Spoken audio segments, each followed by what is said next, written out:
Are you looking for something super convenient, close to shopping, dining, and Robbins Air Force Base? Maybe zoned for Lake Joy Elementary School, Fegan Mill Middle School, and Houston County High School? I got the right one for you.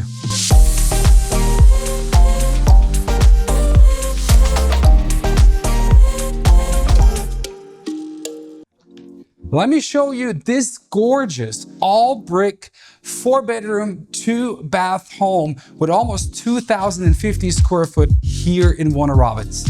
This home features a super open floor plan concept. From the open kitchen, you can overlook your living room space as well as the formal dining room space, and you do have a separate breakfast nook as well.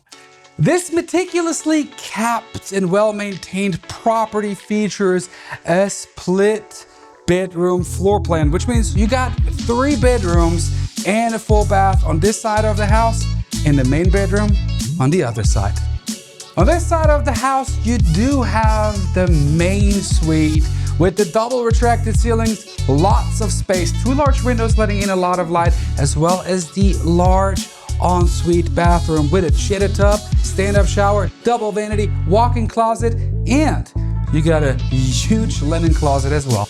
The home also features a 2-car garage, a gas fireplace, and on top of all that, you got a screened-in patio and a backyard fenced in.